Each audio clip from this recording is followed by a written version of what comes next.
Your coffee is ready, my dear. Why, thank you. I hope you like it. I think I will. It smells terrific. Ron has actually never had coffee prepared over the fire before. Never. I've always been the store-bought grounds. I've never started with the whole beans before and ground them up, so the aroma is amazing in here. Yes, I hope you like it. I think I'm going to like it. So first I'm going to serve you up some cream. Okay. Because he doesn't take his coffee dark. I'm not old enough to drink it black yet. No, tell me, is plenty, that enough? That's plenty. Oh, would you like some sugar? You know, I haven't had sugar in my coffee since I was like 10 years old. Why not? Why not? I used to drink it in my coffee when I was a little kid when I'd spend time with my grandparents because that's how I would stomach it. Right. But before you got hair on your chest. Whoa. Okay, that's okay. It's gonna be sweet. Whoa, he said. By the way, welcome to another Tune Chat here on Frontier Patriot.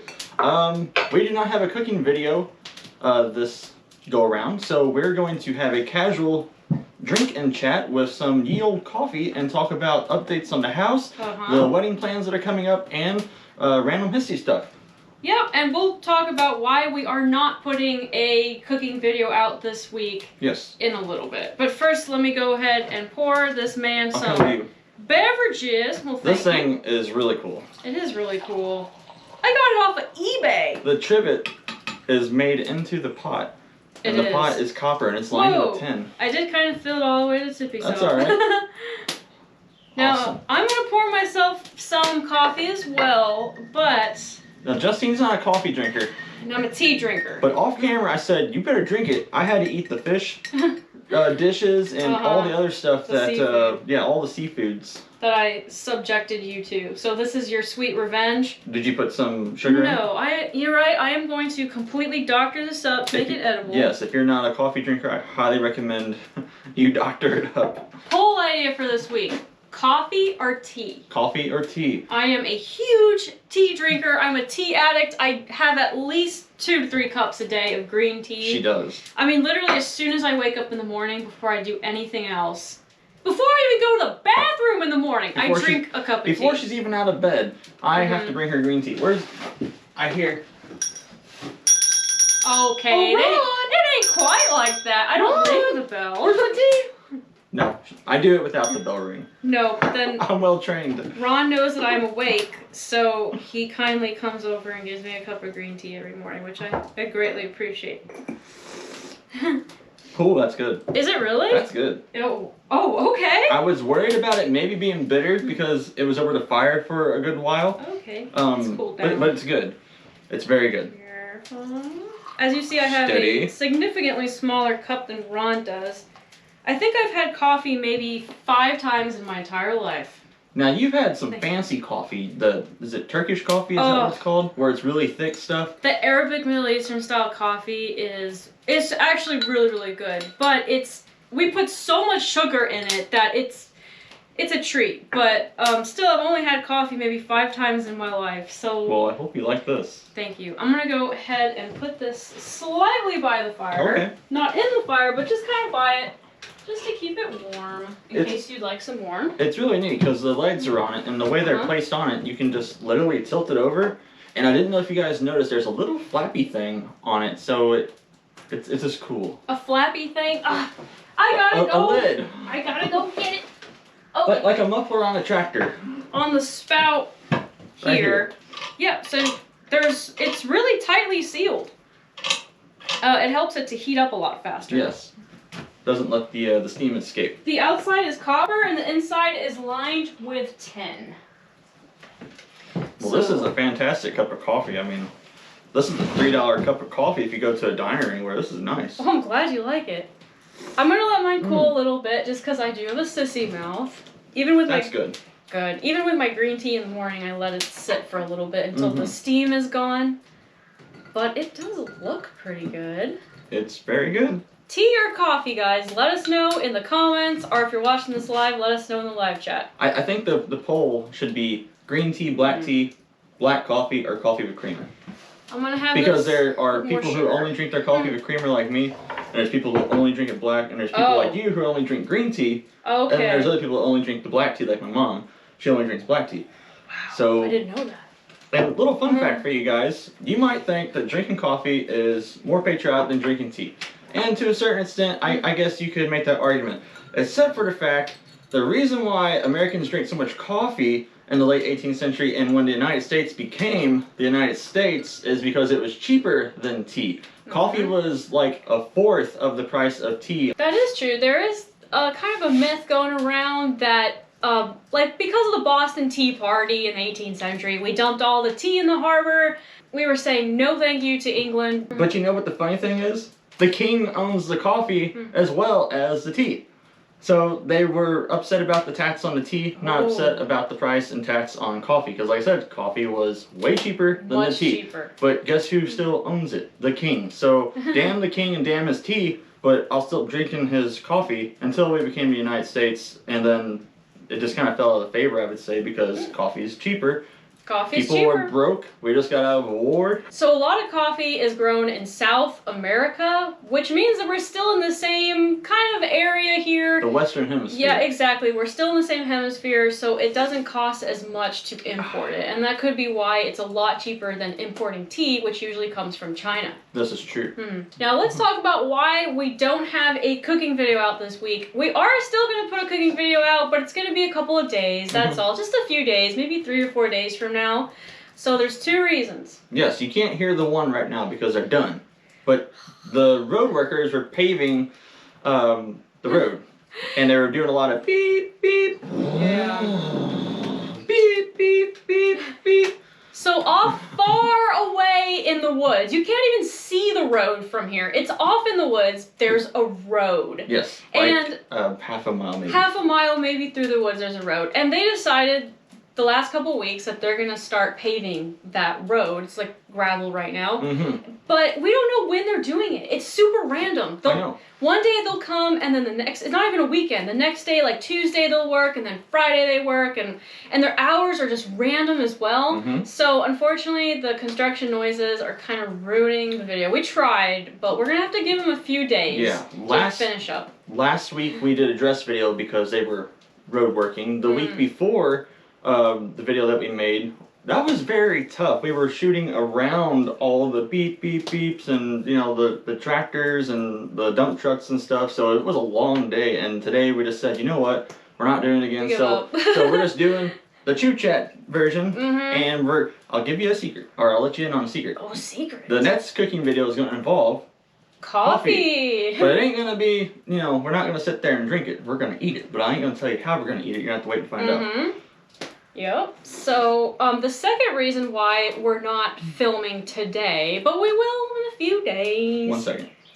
I took a drink and I did this, and you can see the steam coming out of my breath. It's pretty cool. Pretty cool. It was pretty cool. That is pretty cool. Alright, carry on. Okay, so, as I was saying, so to be frank and personal with you guys, I kind of need a mental health break just for a little bit. We're busy. Yeah, I mean, I don't mean like weeks and months. I'm having a crisis. No, it ain't like that. I just need a couple of days to myself. And the reason for that is because yesterday, a family member of mine brought it to my attention that there's this group on Facebook that they're called VT.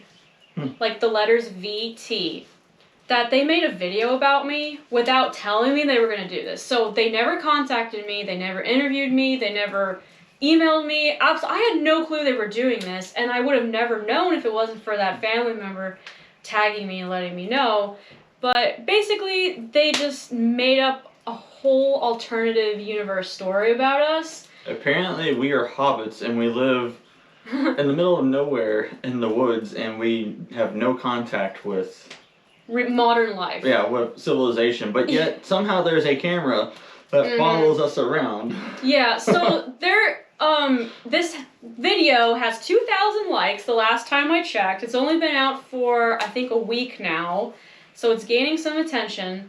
But they're saying that Ron and Justine met each other and decided to live in the middle of the woods and decided to live as a 1800s couple. They don't have any electricity, they don't have any plumbing, they live exactly like how it was in the 1800s.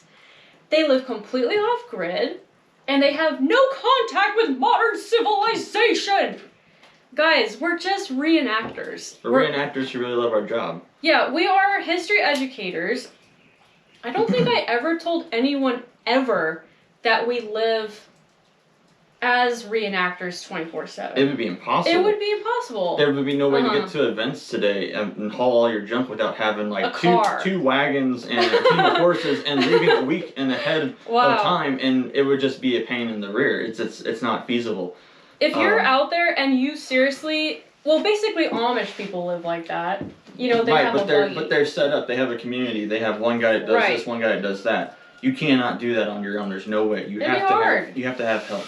Now you could be a mountain man and go live in the mountains and grow a beard like ZZ Top, and have an itchy butt because you can't bathe because you ain't got nothing. You ain't got no money to buy nothing. And yep. So anyway, basically this post is saying that we live like we live in the 1800s. We've completely rejected modern society. That's a very controversial take on what we do. And we don't want people to think that we're fooling everybody, and because we don't live like that. We live in a modern home. Our parents live in modern homes. We're building a home that, yes, it has toilets. It looks historical, and we're going to fill it with fine things that's our aesthetic. But this is not reality. This is the weekend.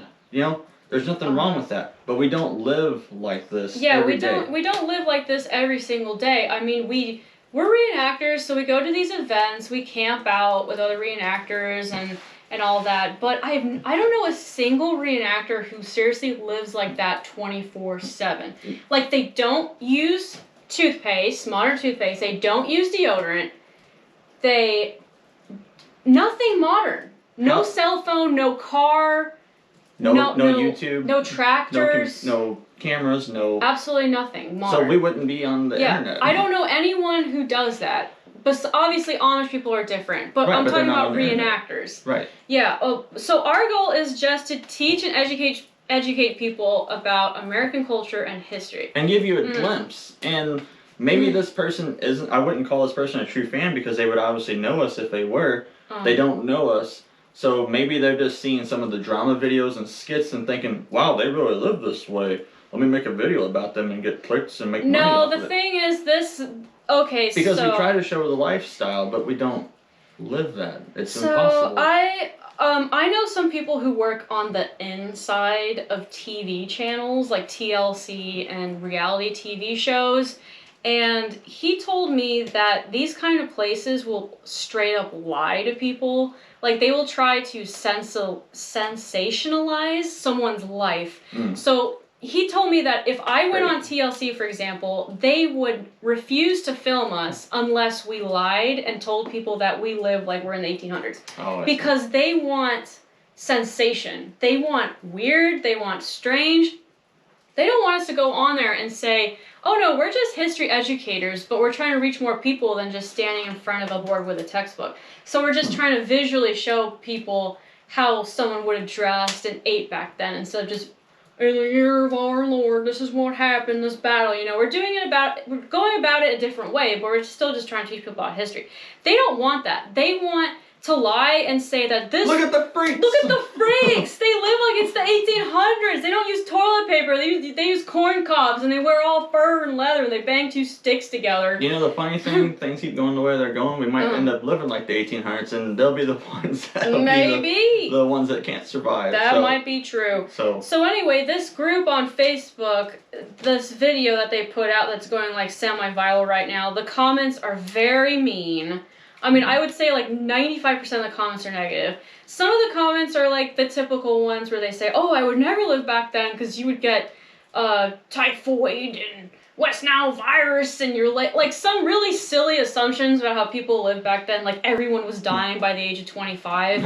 You know, okay, I can put up with that. Well, it's fine. We're used to that, those kind of assumptions. But then a lot of the comments are just really mean against me personally because the story painted us out to be weirdos that live in the woods like it's the 1800s and we totally reject modern life and we just hate people who live modern. So people in the comments are, I don't know, they're criticizing my appearance, my clothes. They're saying I don't know what I'm doing, that I can't cook to save my life, and there's an absolute obsession with my fingernails in the comments for some reason. There's like 50 comments about my fingernails. People are saying, oh, she's a fake.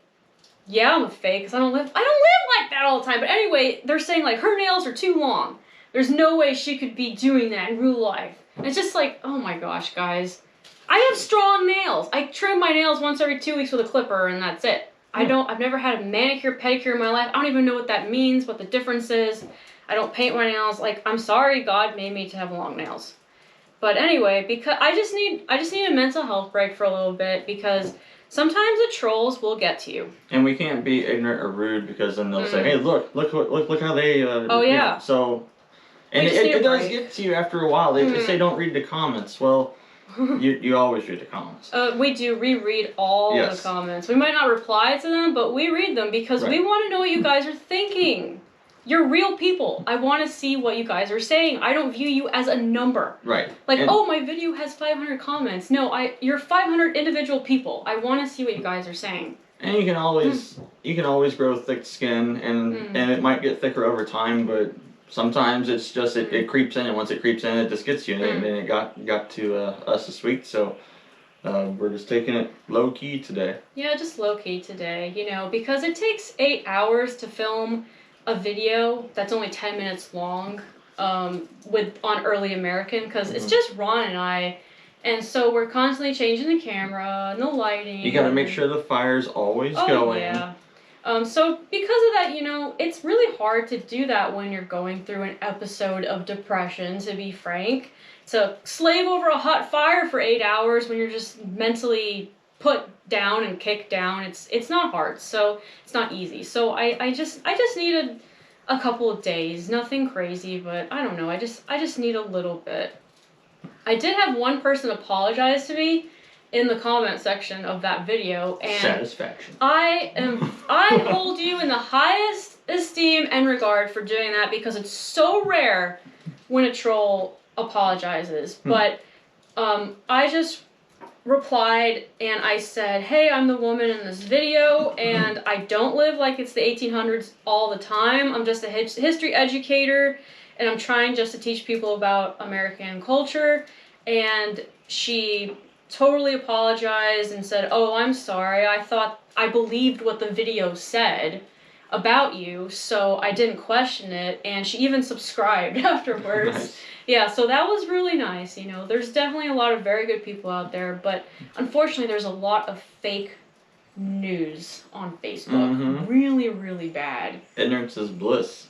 It is. People will just watch it, and it's not necessarily about me, it's about anybody, and they'll assume it's true. I mean, you could come here and, I don't know, who's a random celebrity? Tom Cruise. Tom Cruise amputated his own leg using a toothbrush because he's gone mentally insane. And you'll have like 30,000 likes and people are going crazy saying, oh my gosh, that guy's crazy. I can't believe it. They'll believe it. Well, they believe anything. Well, every other week there's some kind of post that somebody says such and such celebrity died or whatever, but they didn't. They're still alive. People just eat it up, you know, and these groups, they do it for money, advertising. Because the more clicking they get, the more viewers that is, so then the more advertising they can sell, because they say, look, 100,000 people clicked on this story here. So I mean, And it's not just us, it's anything and everything. So Oh, right. I just stay off those trash clickbait I'm trying my best. sites. I normally stay off of that as well, but because it's literally about me, I got suckered into it yesterday. Actually, what happened is we came back home, and I found out all about this while we were driving back home in our modern day vehicles. Mm-hmm. And Ron got out of the car because we were home, and I was still looking at my phone going, as I was reading through these comments, and I just sat in the car for probably half an hour. Yeah, I was like, what is she doing? I couldn't get out. I was She told me frozen. what happened, and I was like, oh. Okay. I was frozen. It really affected me, like, just how mean these comments were about me. Because it wasn't about, like, oh, you know, history, I could never live like that. It was about me. Like, they were just being really rude. Mm-hmm. So anyway, that's why we just need a little mental health break for a little bit. But, you know, all those trolls, I'm still praying for you. I hope you still have a very good day. I just wish that some people would be more open-minded to the fact that everything you read on the internet isn't true. Right. Yeah. Well, hey, on a happy note, thank you to everybody that watched the wedding dress video that Justine and Anna and I was there in modern clothes behind the modern camera. Yeah, filming. Ron seen me in my wedding dress. There's no secrets between us, and No. I've said this before. I know more about women's historical clothing, how to attach it and stuff, than any other 30-some-odd-year-old man should know. So I'm not bragging, but I am usually a pretty good help. Ron is my lady's maid. With fitting stuff. But Anna is excellent as well, and yeah. That's why Anna was in the video, of course, because it would just be inappropriate for me to be there, of course. But Anna, bless her heart, she's my best friend. She's the sweetest girl ever, and she's an excellent seamstress. And she's completely saved the day. If you guys have been following the wedding dress drama where my wedding dress was made too small for me, and there was no fixing it because it's like all embroidered and stuff, and it's custom. And yeah, it's custom. So we had to figure out what to do. Either I lose a lot of weight, and I'm talking like at least 15 pounds. In the chest, particularly. In the chest, and it has to only be in the chest, because you could lose 20 pounds and you lose it all from your arms, your thighs. You can't control where you're going to lose the weight. But then my friend Anna came up with a marvelous solution. She made a stomacher. She surprised me with it, and the day is saved. Yes, you looked absolutely wonderful in that dress. Thank you. Now, we don't have an official photographer. It's funny for me.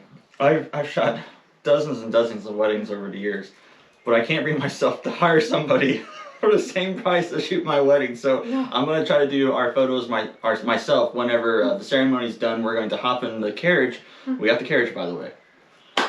Yeah, we got a horse carriage. After the ceremony, I'm going to take my camera with us, or it's going to be in the carriage already, and we're going to go elsewhere while all of y'all that have been invited to the wedding are going to go to the reception area. We're going to go to the park or whatever, take a few little pictures. I took a few at the house that you did the video in. Unfortunately, it was very kind of dingy dark in there. There's no electricity. So I plan on doing some really pretty photos. We showed one really pretty photo at the end, and I really liked that photo. It was very pretty. Yeah, Ron, it's funny because Ron's a wedding photographer. I'm finally getting to photograph the most important wedding of my life, my own wedding. And speaking of wedding and clothes, Justina showed you her dress. Yes. Actually, mine is on the way here right now. It's in the mail. But I made my own waistcoat, or vest, if you will.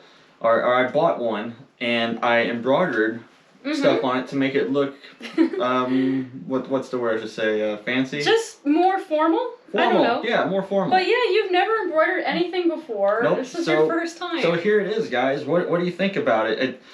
I have two examples here of originals that inspired me. There's no way I could do them, so this is what you got here in the middle. I did use yarn. I used cotton yarn. I didn't have time to do a bunch of little bitty stitches with the skinnier string, so I think it's going to pass. It's going to work for what we're doing. I think it's I'm adorable. proud of it. It's so cute. I would normally never wear flowers, but I'm kind of proud of it. Oh, you're not a flower-wearing kind of guy? I mean, unless I do like these to be floral. These are nice. Oh, yeah. Yes. I absolutely love it. I think you did a great job. Thank you. How do you like the coffee, by the way? It's halfway gone. Do you enjoy it? I can tolerate coffee as long as I put ridiculous and unhealthy amounts of sugar in it. I think there's probably like 3 tablespoons of sugar in this little cup.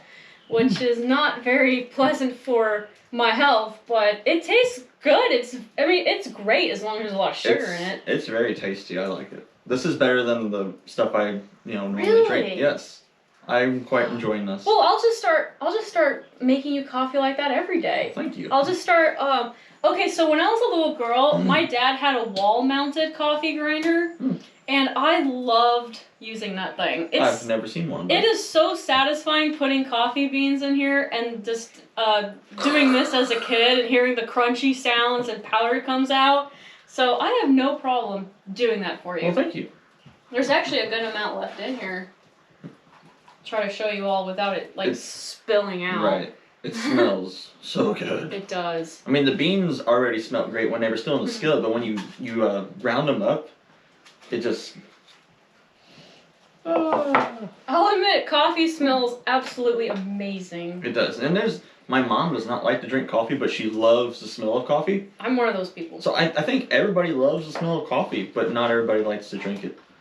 Is there anyone who doesn't like the smell of coffee in the chat?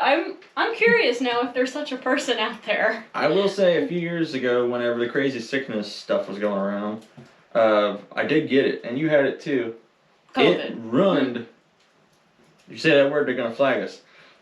No. It ruined the coffee for me. It tasted like I was drinking feces because of the smell. It changed the smell. I didn't drink coffee for 6 months because it took forever for my smell to come back. That's true. They do say that COVID, for some people, it gets rid of your sense of smell. I was so mad. It really wasn't even that sick. It was like having the flu, a normal cold flu. But it got rid of your sense of taste. Yes, and that ticked me off. Because I like to eat and I like to drink my drinks. This man is led by his stomach. I was mad. Oh, he was mad. He was ready to take that COVID virus and go. I was. Hey, a little bit of news. Last week we had a new colt born. Colt means a baby boy horse. Baby horse, yeah. And he is half warm blood and half Arabian. And he's a beautiful little thing. He's red. Yes. He's got little white socks and a little white spot on his head. He's so cute. You can see him just prancing around with his mom. Yeah, he is so cute. Ron's dad owns a horse farm. Yep. I don't even know how many horses are there. I think we own personally like 30-something horses, but there's other horses, maybe like an additional 10 horses where people board or are having them broke or bred or medical things be done. We specialize in hoof treatment stuff. So my dad's a horse shearer, my stepmom is a vet here in St. Genevieve, and her sister as well is a vet in St. Genevieve, and we specialize on livestock. But particularly horses. So and your sisters train them. Yeah, my sisters break the horses. All three of my sisters, they ride and they they'll break them. I won't do that. I've been bucked off once before, and that's enough for me. Oh, really? I was riding when I was little. They said, okay, we're gonna go to town. No riding the motorcycle, no riding the horses while we're gone. What did I do?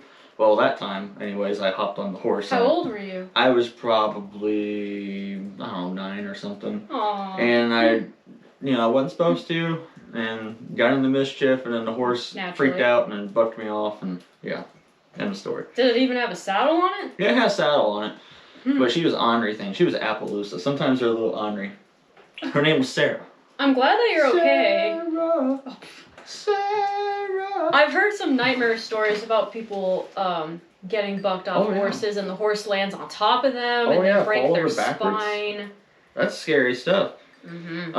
Also, speaking of horses, like I said, we got the carriage. I am also going to be riding down the aisle on a horse. I'm arriving to the wedding on a horse. Yep. So, it's a tradition. Your dad also rode down the aisle on a horse. He did. And they left in a carriage at the end. So... That's so it's happening. Now, speaking of wedding stuff, we won't bore you with it too much longer. We'll change the subject. Well, when you go ahead. Oh, okay, just one last thing about it. Don't take this the wrong way. No, don't take this the wrong way. We decided to implement somewhat of a dress code. Yes. A very relaxed dress code. Because when you go to a wedding, you don't wear Crocs or a NASCAR t-shirt or cut-off shorts. So. But we found out that there's a lot of people that are planning on attending our wedding in Crocs, NASCAR t-shirts, and shorts. Well, that level of dress is what I'll say. You cannot get something off Amazon and go to a historical event at all. It's like getting a Halloween costume. And we don't mean this in a mean way or anything. but we want this is a formal event.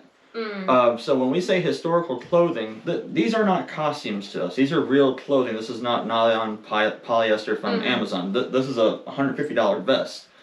Because they're all it's handmade. Yeah, it's formal clothes. So if you cannot, or can't find formal, historically accurate clothing, please just wear modern clothes. Formal clothes to the wedding. Don't come in a Halloween George Washington outfit. Please do not, because we don't want this to be perceived as a joke or anything. Because our families are there, photos will be taken, video will be taken. Yeah. We want it to be a high class thing. We don't want to get in trouble with our parents. Right. We don't want our parents to think that we think it's a joke. Right. It's not a Halloween party. No.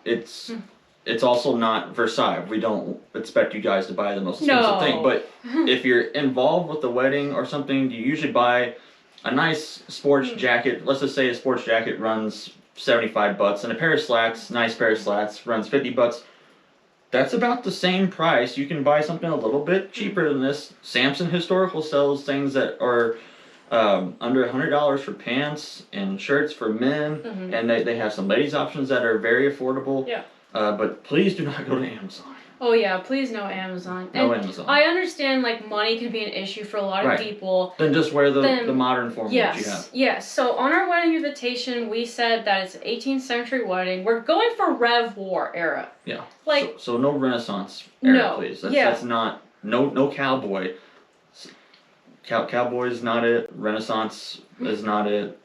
So but we've had some people message us saying that they want to wear Crocs to our wedding, and they send me links to Amazon dresses that literally say Little House on the Prairie fantasy dress, and it's like a Disney princess Halloween costume with it has no boning in it, no structure, and it just has some ribbons on the front. And this is a serious event. It's a wedding. That's not period correct. It's like something you'd wear to a Halloween party. Yeah. There's literally no time period ever in history where anyone wore those clothes. Even in Little House on the Prairie, they 1880s. They actually did not wear those clothes.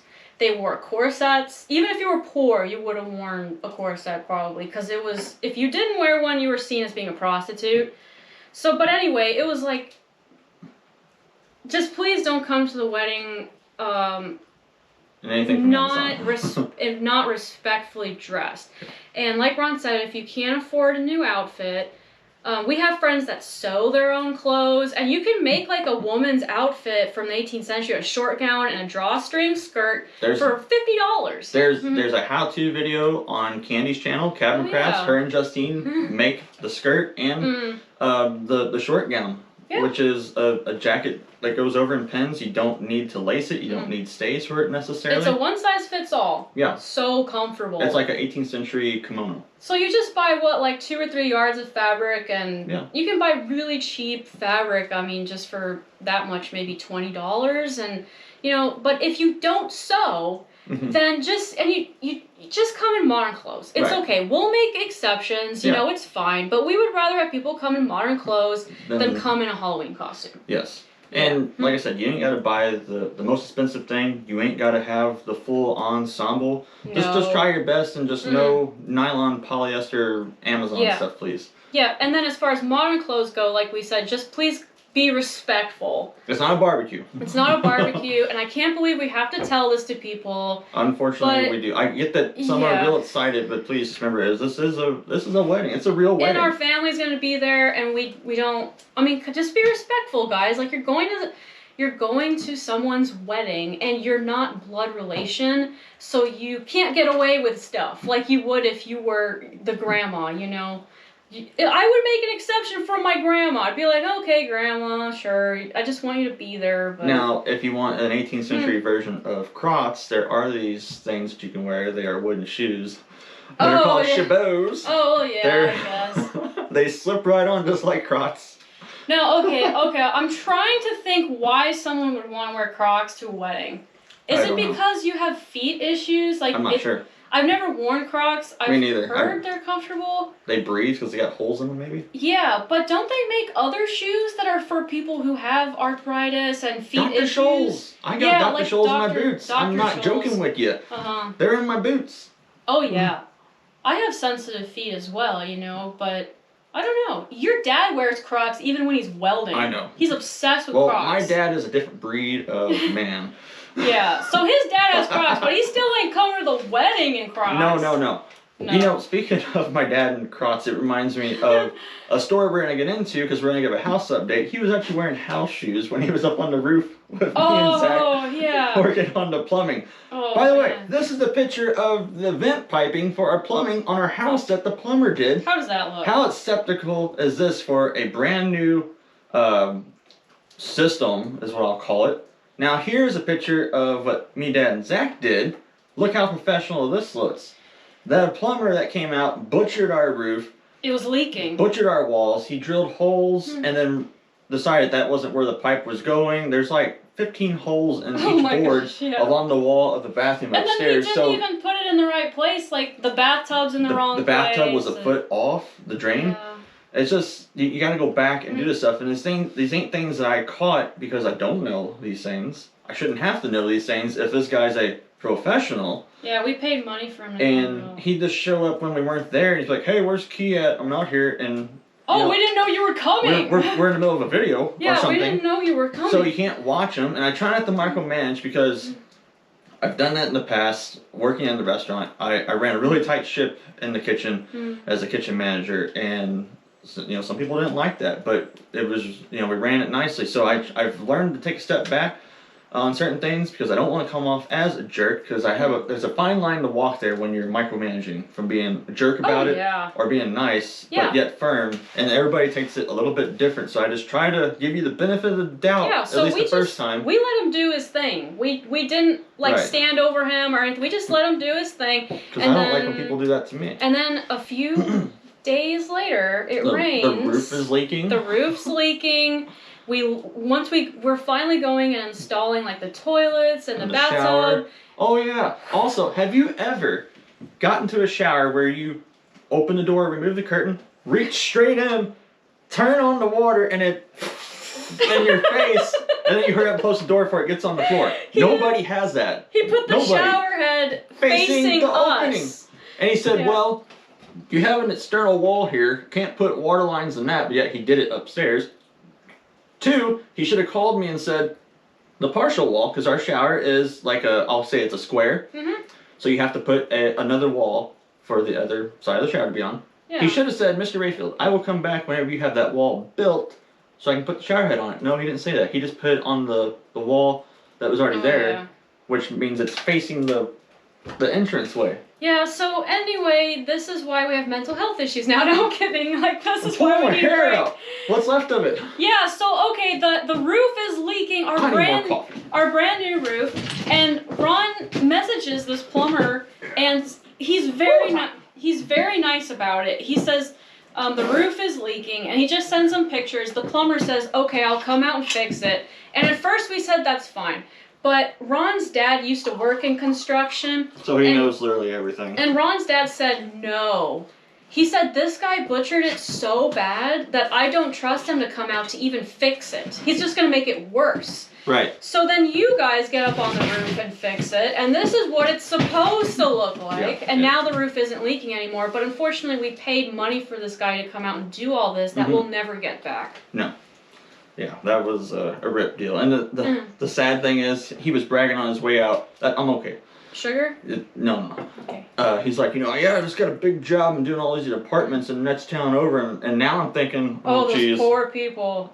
He's gonna get sued. Hopefully he's insured because he's about to get in some trouble. But the joys of home ownership and which we still need to send him the picture of what it's supposed to look like. I normally wouldn't spite somebody, but this was so bad. We paid $4,000 to have him do this, and everything was isolated in one area. It's not like he had to go snake stuff inconveniently throughout the house because we built everything to be right there. And $4,000 is a lot of money for us. We had to save up a while for that. And we had to redo the job. We had to redo it. It's just, I don't know.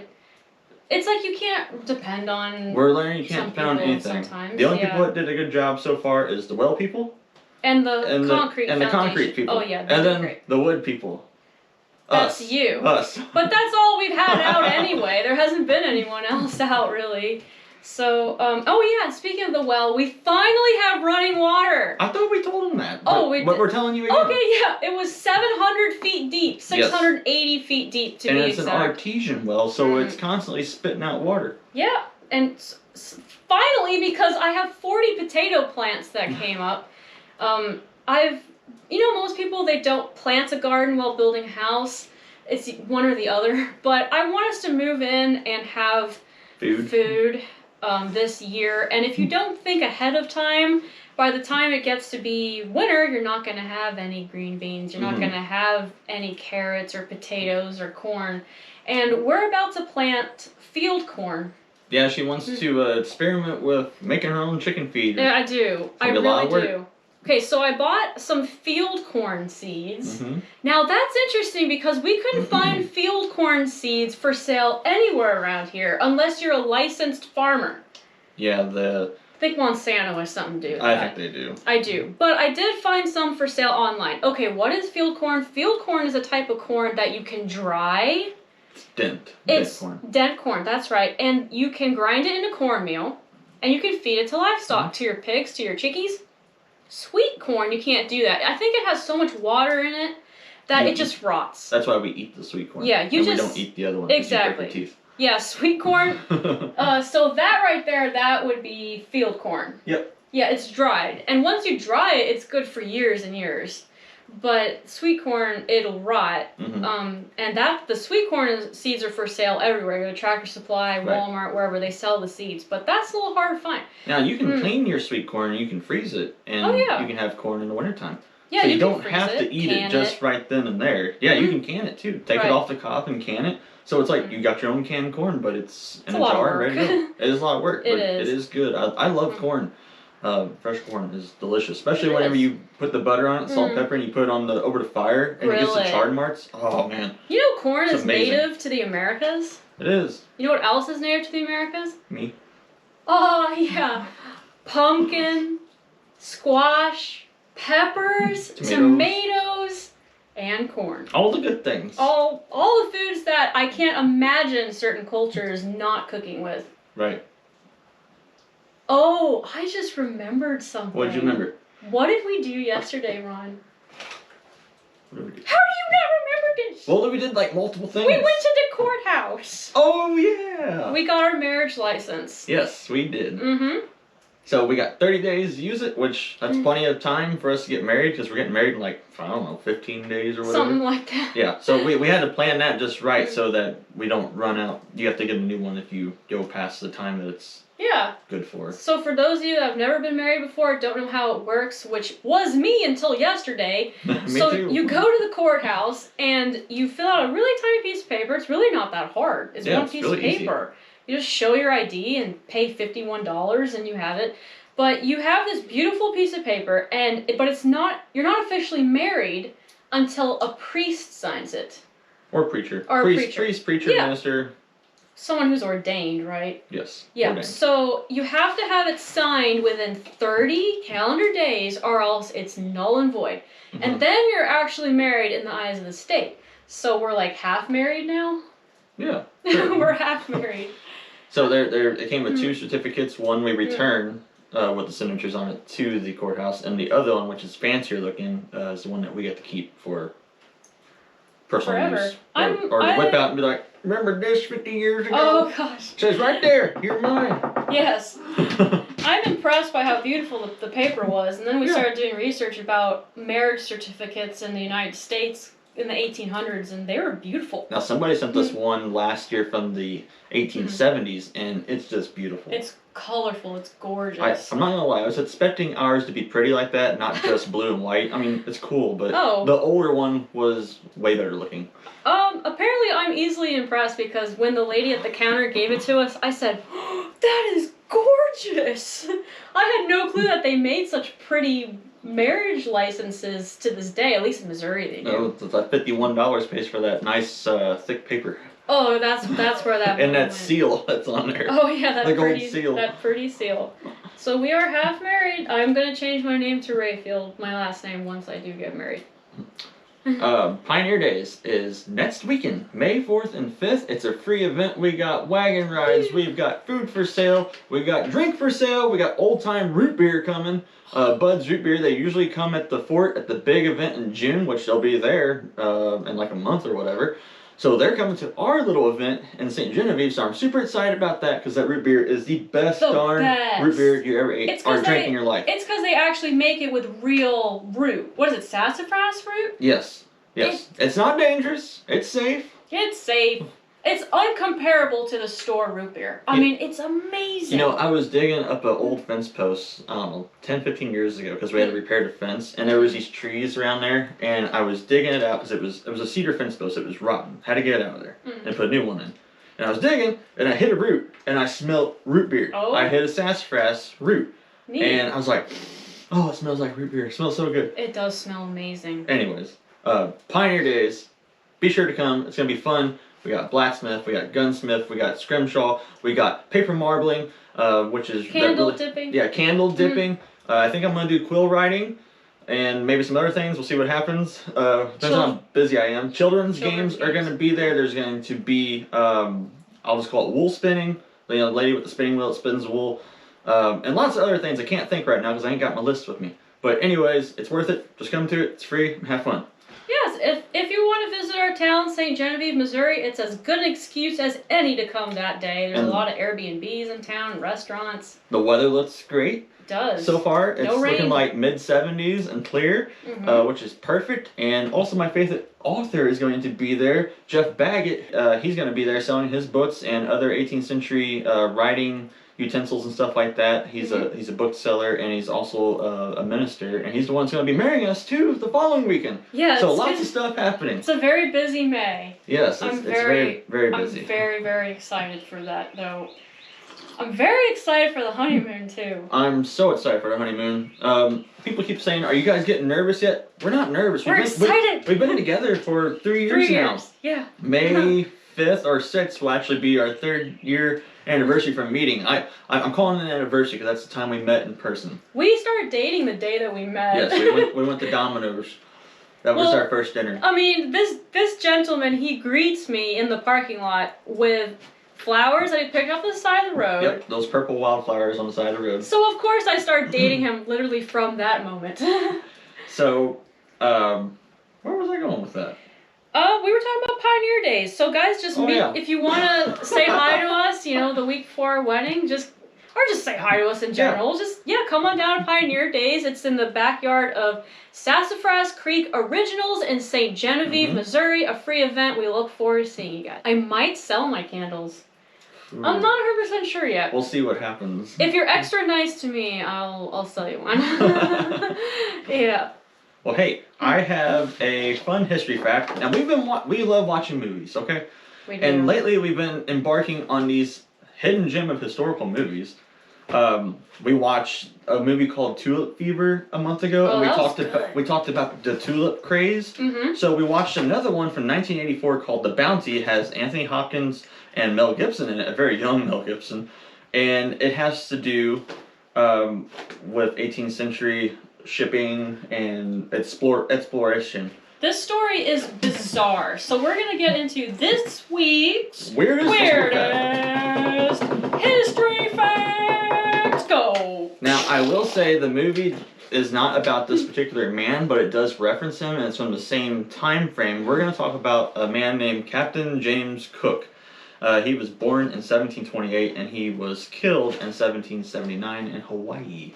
Oh. Now, he is famous for the 3 voyages that he made. He made 3 3-year-long voyages, and the first one he went to places like New Zealand, Tahiti, and Australia. Those are all very far away. They're very far. Relation to Hawaii. Yes. Now, his second voyage, he went as far as Antarctica, and then, but he never landed on the landmass. He went to the circle, whatever they call it, the Antarctic Circle. I think there's an Arctic Circle and there's Antarctica Circle. Wow. So he was down there where it's really cold and dangerous, but they ran out of supplies, so he had to come back. So he came back to Tahiti again to restock, but he did not go back down.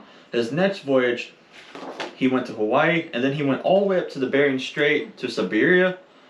You know, Russia, basically. Yeah. Wow, and he was famous in his day. Yes, very famous. Captain Cook is like the explorer of all explorers, if you will. Mm-hmm. To go on a ship with sails, with no GPS, no weather radar, no help, right. if you will. It's insane. You can't even predict the weather really reliably back I would then. not do it. Honestly, I'd be too scared. I see these videos on the internet of like these big ships in the middle of the ocean, and they're just like doing these wave things. You've all seen these videos where they go down and it's like, no way, get me out of there. My anxiety's through the roof just watching that video. It's like, I'd be so terrified. In a wooden boat. So yeah, put yourself back then on a much smaller vessel with no radio contact to Mayday, or nothing. So anyways, on his third trip, he goes all the way up to the Siberia area, then he comes back down to Hawaii. When they get to Hawaii, they have a broken mast. They like them in Hawaii. They've already been there once. Okay. So they're repairing their ship. Tensions are getting, strained. They don't want them there anymore. And so some of the Hawaiian natives steal a boat from the captain and his crewmen. He's not happy about it, so he goes and friendly kidnaps the king because they don't speak the same language. He friendly kidnaps the king? He says, come along with me. Oh, so you mean he doesn't use force? Right, he tricks them. Oh, okay, I see what you mean. So the captain is really mad about this, so he tricks the king into coming to getting on the ship with him. He's going to take him as prisoner. Or take him and show him off or whatever. In order to get his boat back. Yes. Okay. So when he gets him to, I'll just say about the beach because that's where the story takes place, where all hell breaks loose. And so he's got the king, he's bringing him, and then they say, King, no, no, no, in their native language, of course. He's going to kill you or he's trying to take you. Then the king finally realizes what's going on. They get into a scuffle. The guy gets knocked on the head, he gets killed, and they cook him. Captain Cook? Yeah, Captain Cook. They cook Captain Cook. This gets dark really fast. They cook him. Now, they didn't eat him, apparently, but there was cannibalism going on in Fiji and Tahiti and all these other little islands out there, so I don't know if they're just trying to be squeaky clean and scrub that from history since they're part of the United States now. I have no idea. Why would they cook somebody in a big pot of water if you're not going Actually, they baked them. They didn't boil. They baked them. They baked them till the flesh came off the bones, like when you slow cook a turkey and you go take the leg off and the bone just comes out or whatever.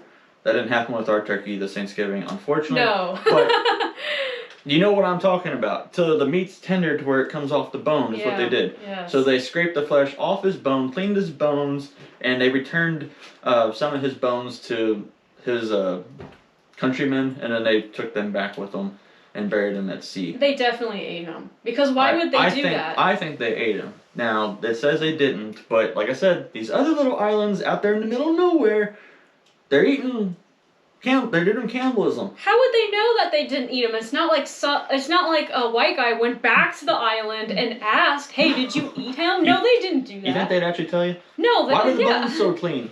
Oh, I know. These questions need to be answered. But so, like I said, the movie The Bounty, it references him. Mm-hmm. It takes place about 5 years after this incident with Captain Cook, but it was a very cool movie. You guys should watch it. But they should do a movie on Captain Cook because all the places he went, you can make like 5 movies on that. It's insane. I can't believe what happened to him. He got roasted. He got roasted. Probably eaten. Probably. And some of his bones, not all of them, some of his bones were given to his friends. Now, they say that was a very religious an honor to have you be cooked and have your bones scraped and buried in Hawaii at that time, but like I said, there was other islands in the area that did have cannibalism. Why wouldn't they? I don't know. I'm open-minded. I'm going to say it's a 70-30% chance that he was eaten and 30% that they didn't.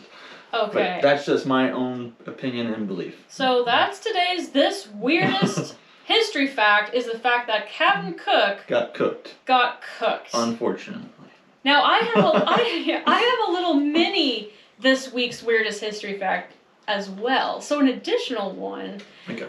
It's completely unrelated to the one Ron said, but I just found this out yesterday and I thought it was fascinating. It's the history of the word hello. Hello. Hello, how are you doing today? Hey, nice to meet you. What's up? What's up? Hey, hi. Yo. Yo. Hello. Okay, so I just found out recently that the word hello is from the 1820s. Okay, so that works. Hello. It works. How do you do? It's from either 1826 or 1827. That is the first recorded mention where it's written down somewhere of the word hello. In America? In the world. Oh, wow. Yeah, ever. Okay. So, and I don't recall, I think it was in America, but I could be wrong about that. Of course it was. It was either in America or it was in England, because it's an English word, It was obviously. in America. Okay, sure. So how did people greet each other before the word hello? How do you do? That is one of them. Here's a couple of different ways that people would have greeted you in America before the word hello became popular. Hail to thee, how fare thee, good morrow, and how do you do? How do you do? How do you do? We still say that one. I say howdy doody. Howdy doody. That sounds very country. It's like... Howdy doody.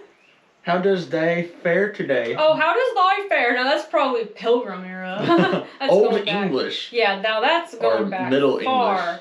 Yeah, so I just thought that was really interesting. That, you know, English has changed so much that even the word hello wasn't a thing. Like, I know that the word okay also was not a thing in this time period, the early 1800s. So they'd just say all right, maybe? I think they just said all right. All right. Or yes. Yes.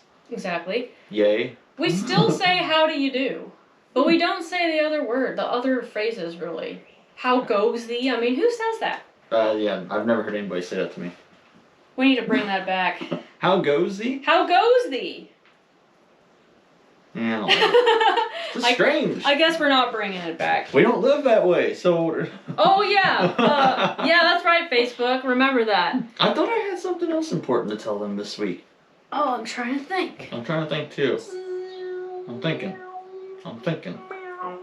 Trying to summon my memory. Nope, don't think so. I guess there was. That's not it. There's nothing. Well, anyways, I hope you guys enjoyed this drinking chat. We Yeah. didn't chew on anything, thankfully. I mean, that'd just be weird, but the coffee is great. If you can roast your beans, don't burn them. Or even just buy beans that are already roasted. Apparently, grinding them up right there, it's the most aromatic satisfying coffee you'll ever drink. Yeah. Way better than getting it in the pre-ground stuff. I agree. So I think I'm a believer, or I'm gonna do that from now on. Very good. So thank you guys so much for watching. We really appreciate you being here and giving us the company. God bless you all. We'll see you in a couple of days. We love you. Bye-bye. Take care. Bye-bye.